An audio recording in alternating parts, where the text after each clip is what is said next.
तुम्हारे इस दुस्साहस के लिए मैं तुम्हें श्राप देता हूँ कि तुम अभी इसी क्षण कौवा बन जाओ, और ऐसा कौवा जो कांव कांव करके अनर्गल प्रलाप करता रहे।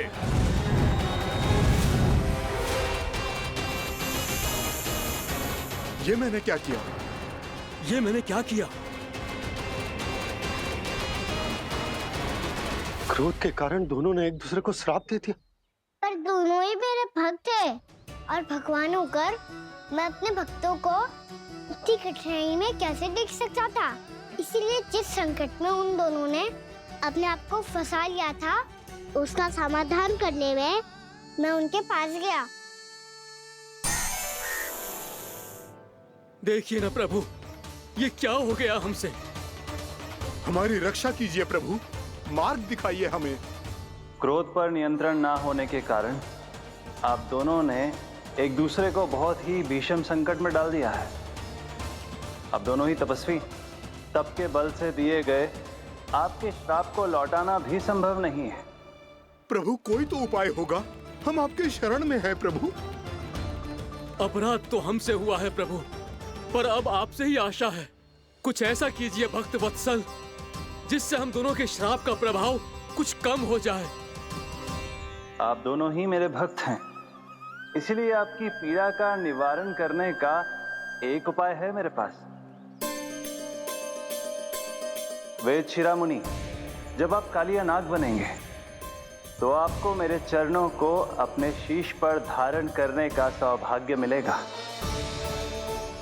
और अश्र शिरामुनि, आप काग योनि होने के बाद भी आप श्रेष्ठतम ज्ञान और सर्वाधिक यौगिक सिद्धियों के स्वामी होंगे और प्रवचन दिया करेंगे। इसके बाद अश्वशिरा मुनि काक भुसुंडी बन गए, जिन्होंने आगे चलकर स्वयं गरुड़ देव को रामायण सुनाई। और मुनि वेदशिरा, महर्षि कश्यप और देवी कैत्रियों के पुत्र कालिया नाग बनकर जल में। और अब वही कालिया नाग जमुना जी में, जिनके कारण जानकी के प्राण लगभग चले ही गए थे। अब कालिया नाग को उचित स्थान पर भेजने का समय आ गया है बाबा। पर ये तो अच्छी बात है कान्हा, वेदशिरा मुनि को दिया हुआ तुम्हारा वचन भी पूरा हो जाएगा, जमुना जी की शुद्धि भी हो जाएगी। इस सब के बाद भी तुम दुखी क्यों हो? क्योंकि इसके बाद मैया के सामने मेरा रहस्य खुल जाएगा बाबा। उन्हें पता चल जाएगा कि उनका बालक कोई साधारण बालक ना है। भविष्य में जो होने वाला है उसे सबके सामने घटने से रोकना मेरे लिए भी संभव ना होगा। मैया को सब पता चल जाएगा। क्या पता चल जाएगा रे मुझे?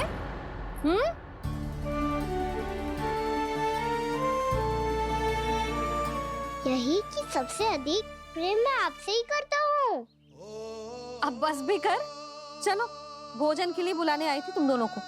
भूखा थोड़े ना रहने दूंगी अपने लल्ला को, मेरा लल्ला दुर्बल हो जाएगा ना। आप खिलाओगे तो ही खाऊंगा। हाँ ठीक है, मैं ही खिलाऊंगी।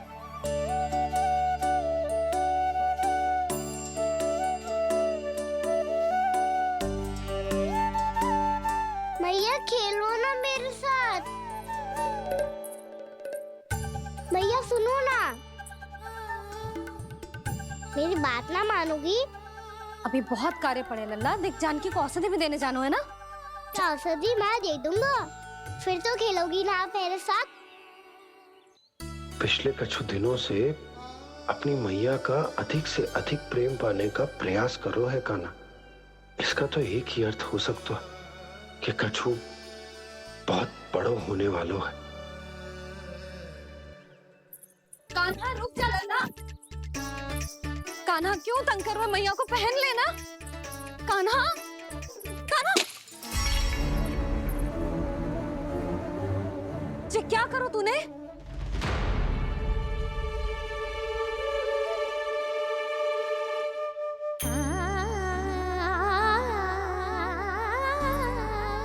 अच्छा ठीक है, अब मुंह लटकाने की आवश्यकता ना है। ये ले।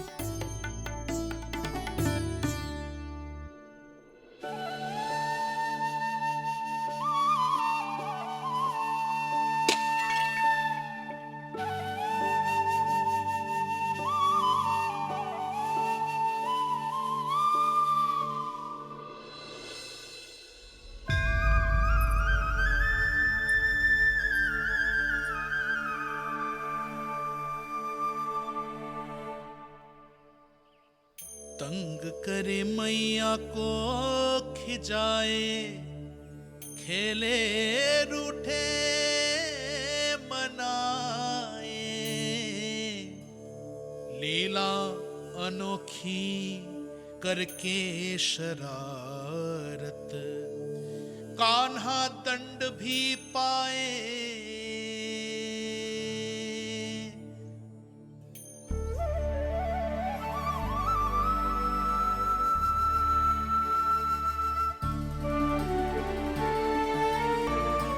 रूठना मनाना, खेलना खिलाना, पहले शरारत करके क्रोध दिलाना और फिर क्षमा मांग लेना, ये सब जानबूझकर कर रहे है कान्हा।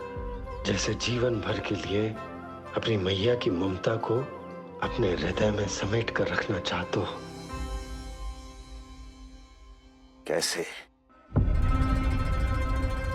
कैसे करूं उस कालिया से मित्रता, कैसे करूं उसका उपयोग?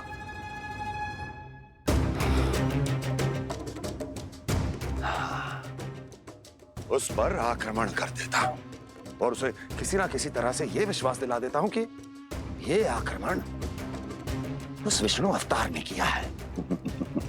फिर वो क्रोध में आकर सारे वृंदावन वासियों को अपने विष से समाप्त कर देगा।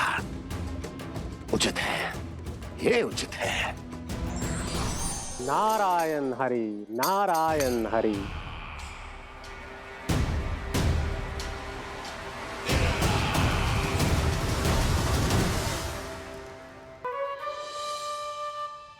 जब से कान्हा का जन्म हुआ है ना, मैं तब से देख रही हूँ, तब से हम पे कोई भी संकट आती है ना, तो अचानक से कोई अपरिचित हमारी सहायता करने आ जाता है और जाते समय कान्हा की आज्ञा लेके जाते है और कभी कभी तो इसे प्रभु बोल के जाते है। बाबा संभालो। यशोदा, इस जानकी को चढ़ो है और विचित्र विचार तुम्हारे मन में है। अरे सब जानते हैं कि हमारा परिवार राजसी, तुम्हें पता ना चलता हो वो, पर हमारे कान्हा को सब राजकुमार ही समझते हैं देखकर, इसीलिए उसे सम्मान देने के लिए सब ऐसा ही करते हैं, और कोई बात ना है।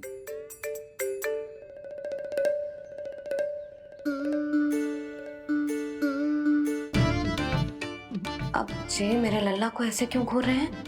बुरी दृष्टि लगाएंगे क्या? वैद्यराज जी, आपके सहायक तो गए, अब आप यहाँ क्यों? वो क्या है ना, मैं अपने रोगी का निरीक्षण करके पूरी तरह से संतुष्ट होकर ही जाता हूँ। खिजाए, खेले रूठे मनाए, तंग करे मैया को खिजाए, खेले रूठे मनाए। ते देखिए कान्हा की महालीला।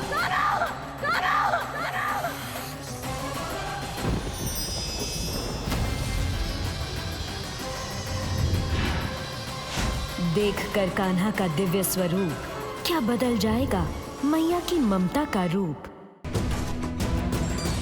नारायण हरि, नारायण हरि।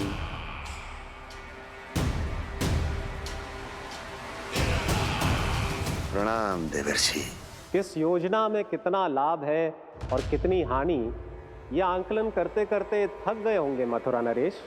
देवर्षि, आज मेरा ध्यान कैसे आ गया आपको? आप तो सदैव ही मेरे ध्यान में रहते हैं महाराज कंस। सत्य तो यह है कि मथुरा में जो भी हो रहा है मुझसे छिपा हुआ नहीं है। मैं जानता हूं कि आप किसी भी असुर को वृंदावन क्यों ना भेजें, और वो असुर कितना भी शक्तिशाली क्यों ना हो, कृष्ण का सामना नहीं कर पाता। या तो पराजय स्वीकार करके आपके पास लौट आता है, या तो फिर वीर गति को प्राप्त हो जाता है।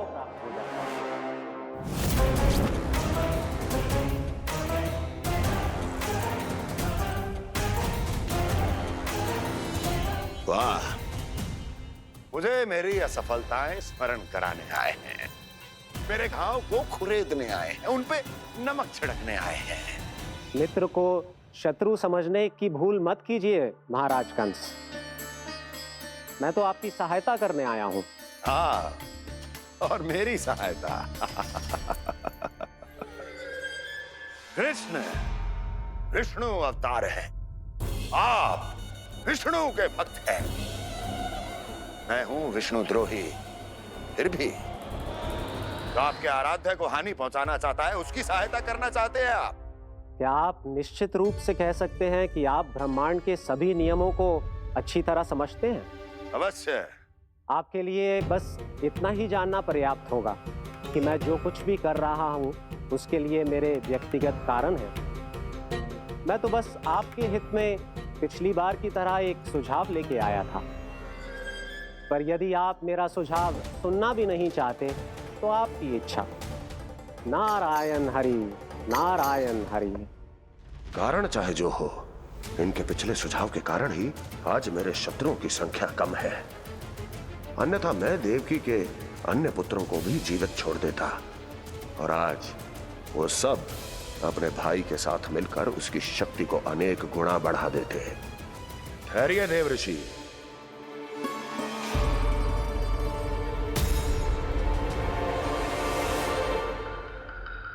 बताइए, क्या सुझाव है आपके पास? मेरे सुझाव का नाम है कालिया नाग।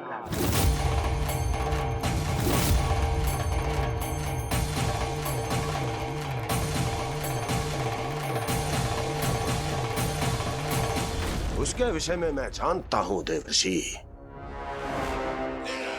तो समस्या ये है कि मैं स्वयं उससे मिलने नहीं जा सकता, उससे भेंट नहीं कर सकता। उस कृष्ण की हत्या के लिए उसको वृंदावन जाने के लिए तैयार नहीं कर सकता। तो मत जाइए उसके सामने, और ना उसे भेजिए कृष्ण के सामने। हर बार आप किसी न किसी असुर को अपने शत्रु के क्षेत्र में भेजते हैं, जहां शत्रु उसका सामना करने के लिए पूरी तरह से तैयार होता है और आपका असुर मारा जाता है। इस बार शत्रु को युद्ध स्थल चुनने का अवसर मत दीजिए महाराज। इस बार योजना का जाल ऐसे बुनिए कि कृष्ण स्वयं उसके पास जाने के लिए विवश हो जाए। कालिया नाग स्वयं काल है, मृत्यु का दूसरा नाम है। उसके विष का उपयोग अपने लाभ के लिए कीजिए महाराज। वैसे कालिया के विष की अधिकता का अनुमान तो होगा ही आपको।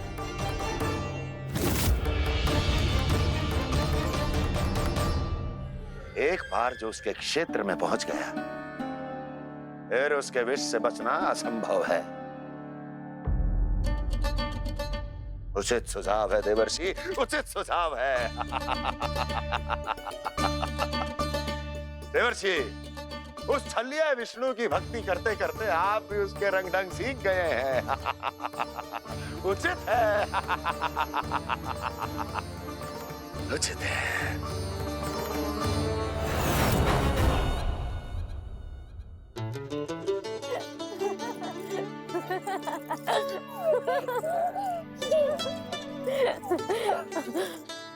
बस बस, बहुत आनंद ले लियो लला। बस अब दूध पी ले। ठहर ठहर, गर्म है। जी ले। ले भी।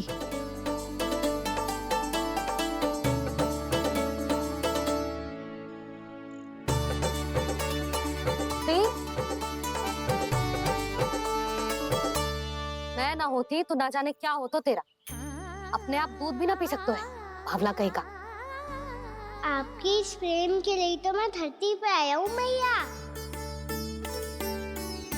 मैं भी यही सोच रहा हूँ यशोदा, कि तुम ना होती तो मेरा क्या होता। इसी बात पे थोड़ा दूध और कजू खाने को दे दो। अरे मैं तो भूल ही गई। तनिक ठहर जाओ जी दूध पी लेना तो आपके लिए भी कछु ले आती हूँ।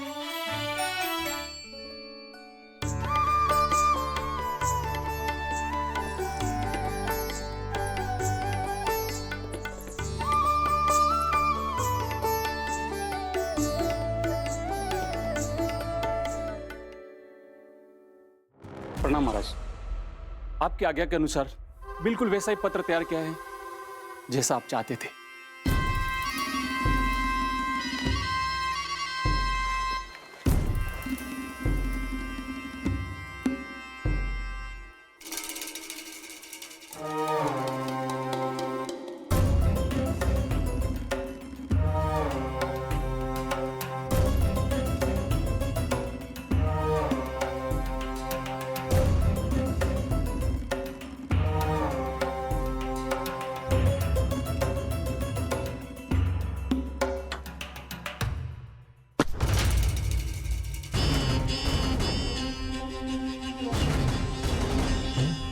कृष्ण जन्म से लेकर आज तक ये मेरी सबसे महत्वपूर्ण योजना है। इसका सफल होना निश्चित है दूत, किंतु केवल वही करना जैसा मैंने कहा है। जाओ।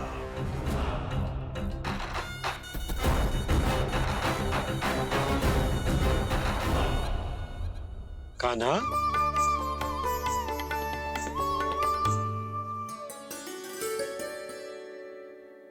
क्या होगा?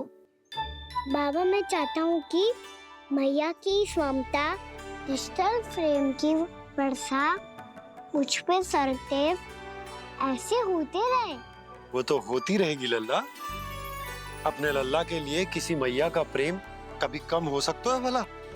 नंदराज, वो मथुरा से एक दूत आयो है महाराज कंस का राजपत्र लेके।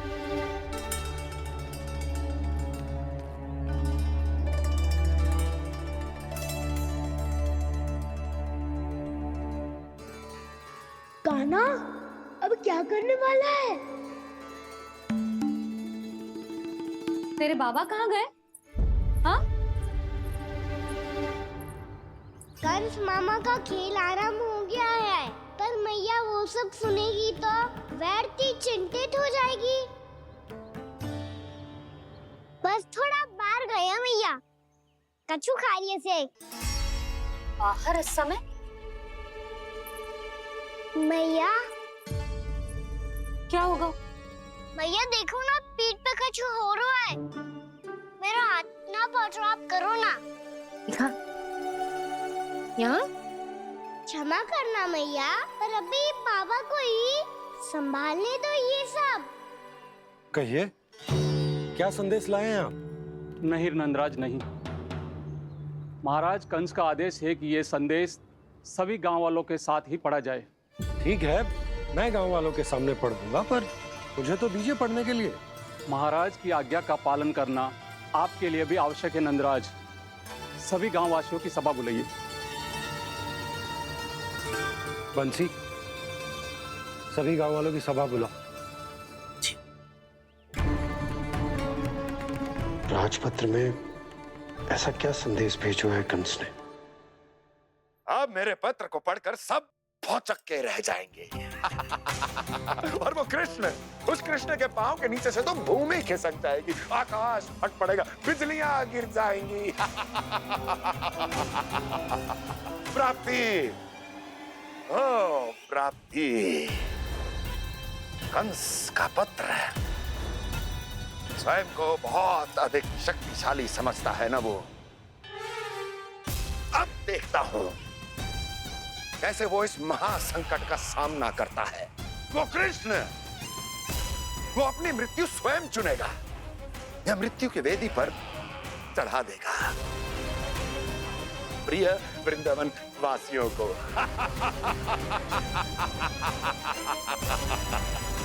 अब आएगा आनंद प्राप्ति, अब आएगा आनंद। सबको इकट्ठा करवा के ही पढ़वाएगो। अवश्य ही कोई विशेष संदेश दिया होगा कंस ने। मैं भी यही सोच रही हूँ सुलक्षणा जी, कछु ना कछु तो विशेष है, पर जे हो क्या सकता है? हाँ, बात तो सही है। ऐसा क्या हो सकता है? सभी गांव वासियों के सामने कहा जाए, कछु तो विशेष अवश्य लग रहा है। बाहर इतना कोलाहल क्यों हो रहा है? मैया, मैया, अब क्या होगा? मैया देखो ना, सर पे कछु हो रहा है। लल्ला, नारायण ने तुझे हाथ दिए हैं ना? पीठ की बात अन्य थी। अपने सिर की सेवा स्वयं कर। सर पे तो हाथ पहुंच रहा है ना?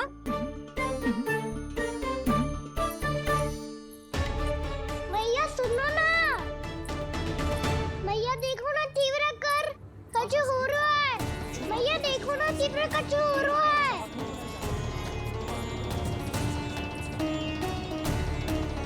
सब लोग आ चुके हैं, अपना संदेश सुनाइए आप। गोपराज नंद और सभी वृंदावन वासियों को सूचित किया जाता है कि मथुरा अधिपति और आप सभी के महाराज कंस ने कल सुबह भव्य पूजा का आयोजन किया है। इसके लिए राज्य को वृंदावन के क्षेत्र के निकट यमुना नदी के मध्य में खिलने वाले 1 कोटि कमल के पुष्पों की आवश्यकता है।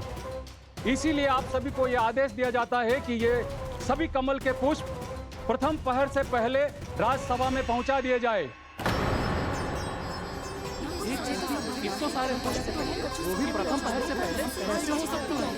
यदि आप ऐसा करने में असफल रहे तो इसे राज आज्ञा का उल्लंघन माना जाएगा और राजद्रोह के आरोप में आप सभी को कड़े से कड़ा दंड दिया जाएगा। स्मरण रहे, यदि कल की पूजा में इन 1 कोटि कमल के पुष्पों का ना पहुंचने के कारण कोई व्यवधान आया तो समस्त वृंदावन वासियों को दोषी माना जाएगा और पूरे गांव को निवासियों सहित धूल में मिला दिया जाएगा। कल प्रथम पहर तक का ही समय है आप सबके पास।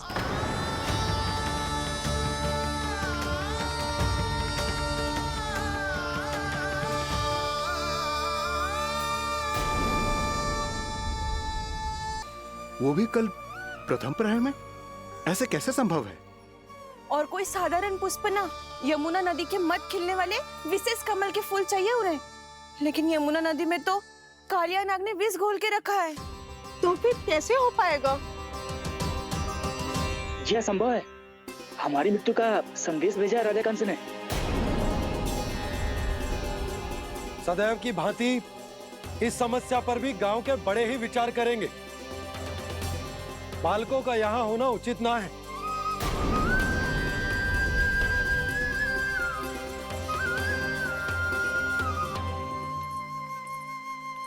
लल्ला, ले जे गेंद ले, जा अपने सखाओं के साथ खेल। सुबह उज्जवल, मधुमंगल वसंता, देखो मैया ने क्या दिया है।